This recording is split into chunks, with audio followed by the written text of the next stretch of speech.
Ito ang dahilan kung bakit ang Taurus ay umalis nang hindi tumingin pa uli. Napansin mo na ba kung paano ang isang Taurus ay hindi nakikipagtalo kapag tapos na sila? Hindi sila nagmamakaawa.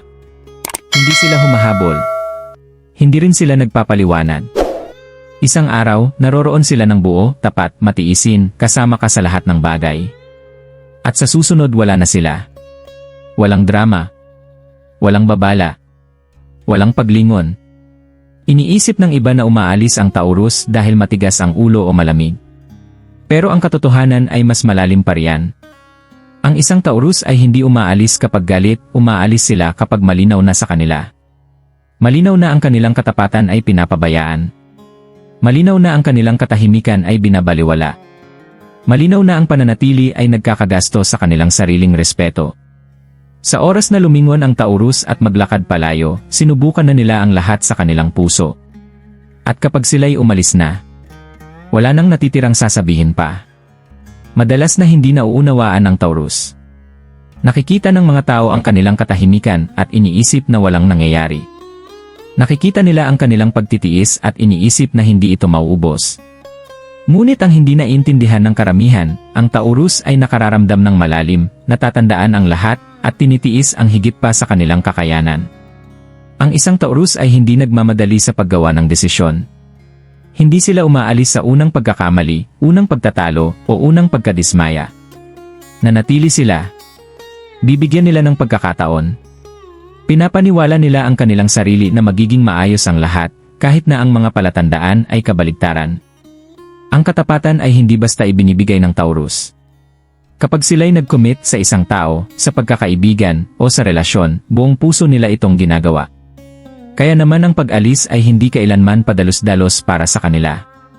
Hindi ito emosyonal na kaguluhan. Ito ay emosyonal na pagkapagod. Sa oras na magsimulang humila pabalik ang Taurus, ang laban ay naganap na sa katahimikan. Sinubukan kanilang intindihin. Sinubukan nilang protektahan ang koneksyon. Sinubukan kanilang protektahan minsan sa kapinsalaan nila mismo. Ang video na ito ay hindi tungkol sa kung bakit bigla na lang umaalis ang Taurus. Ito ay tungkol sa kung bakit nananatili sila ng mas matagal kaysa sa dapat. At kung ano ang sa huli ang nagiging dahilan upang piliin nila ang kapayapaan kaysa ang attachment. Dahil kapag ang isang Taurus ay umalis ng hindi lumilingon, hindi dahil tumigil na silang mag-alala, kundi dahil sa huli, nagsimula na silang mag-alaga sa kanilang sarili. Ang pagtitiis ay isa sa pinakamalaking lakas ng Taurus, at kasabay nito, ang kanilang pinakamalaking kahinaan. Kaya nilang tiisin ang mga bagay na iniwanan na ng iba. Kaya nilang manatiling kalmado sa mga sitwasyon na dahan-dahang sumasakal sa kanila. At kaya nilang mahalin ang mga taong hindi laging mahalin sila sa parehong paraan. Ang isang Taurus ay hindi madaling sumusuko. Kapag may pinahahalagahan sila, hinahawakan nila ito ng may tahimik na determinasyon.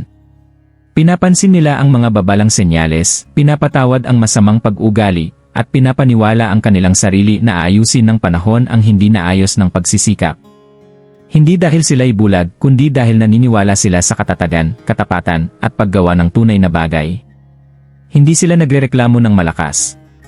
Hindi nila tinatakot ang iba na aalis sila. Sa halip, ini-internalize nila ang lahat. Bawat sirang pangako. Bawat sandali ng kawalang galang. Bawat pagkakataon na binalewala ang kanilang nararamdaman. Mula sa labas, mukhang hindi apektado ang Taurus. Ngunit sa loob, patuloy nilang sinusukat ang isang tanong. Sulit pa ba ito para sa aking kapayapaan? Ang hindi alam ng karamihan, may tahimik na talaan ang Taurus ng emosyonal na utang.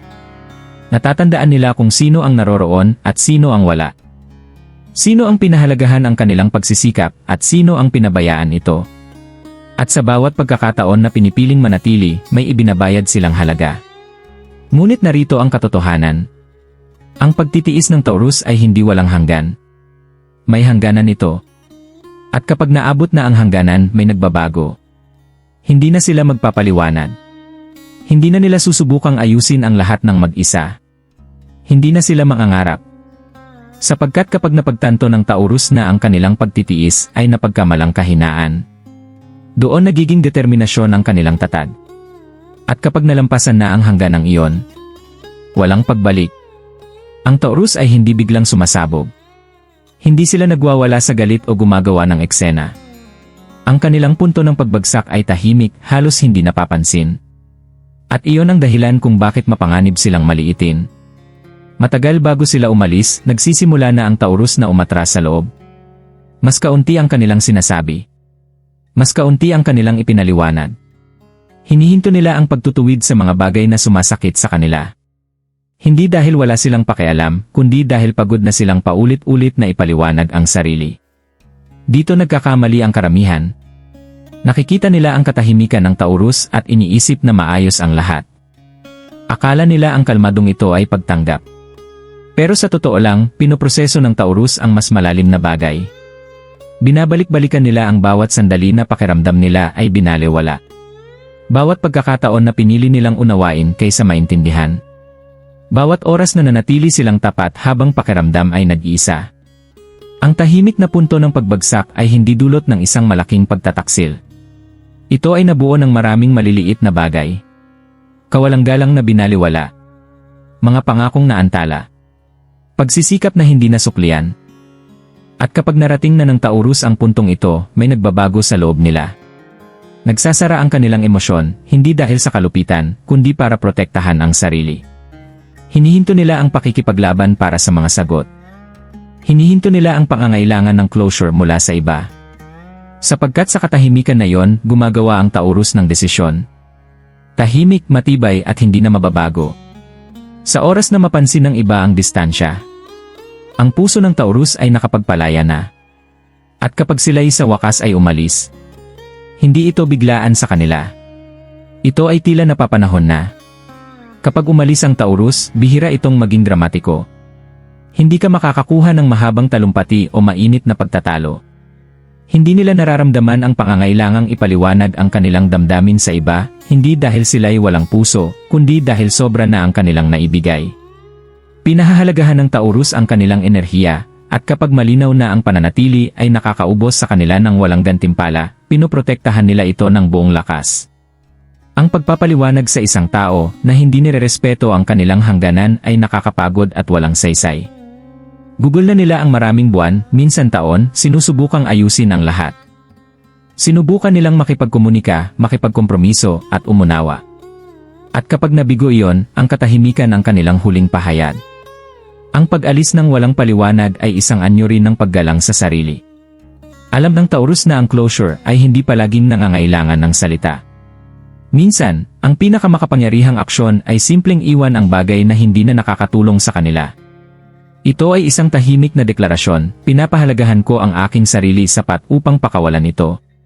Hindi ito nangangahulugang sila'y malamig o walang pakialam. Ibig sabihin, naabot na nila ang kaliwanagan. Tinanggap nila ang katotohanan na ang ilang koneksyon ay hindi nakatakdang magtagal. At kapag naramdaman na nila ito, wala nang pagbalik. Sapagkat ang Taurus ay hindi basta umaalis sa mga tao.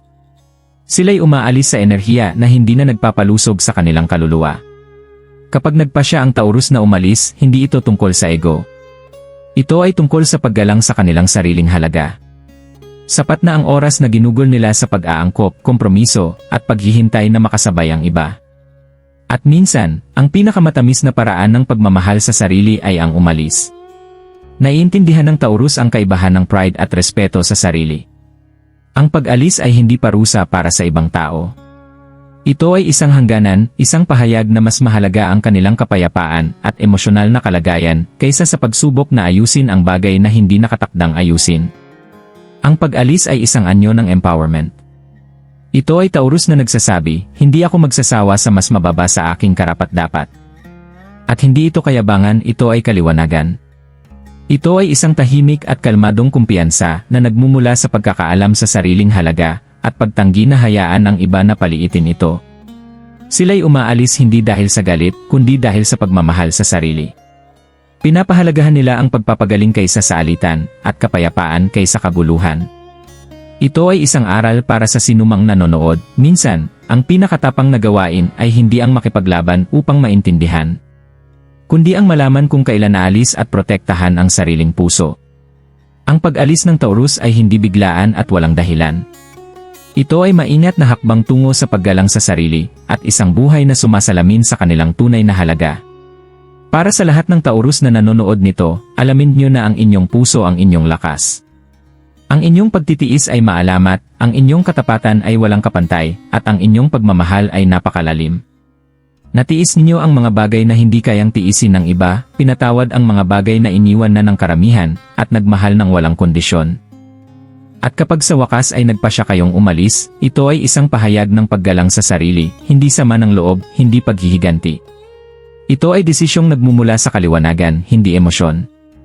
Para sa mga nakatatanggap nito, intindihin nyo ito, kapag umalis ang isang Taurus, hindi ito tungkol sa parusa.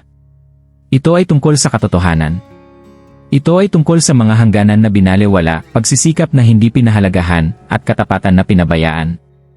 Kung pinahalagahan nyo sila, mananatili sana sila. Ngunit kapag sila'y umalis, dala nila ang kanilang kapayapaan, dignidad, at enerhiya, na iiwan lamang ang mga aral sa likod. Para sa lahat ng iba pa, tandaan ito, ang Taurus ay hindi basta umaabandona. Natiis nila, pinatawad nila, at umaasa. Ngunit alam din nila ang kanilang halaga. At kapag pinili nila ang sarili kaysa attachment, wala nang pagbalik. Kaya, kung ang isang Taurus ay umalis ng hindi lumilingon, galangin ito. Pahalagahan ang mga aral, pagnilayan ang iyong mga ginawa, at unawain na sila'y umalis hindi dahil tumigil na silang mag-alala, kundi dahil sa huli, nagsimula na silang mag-alaga sa kanilang sarili.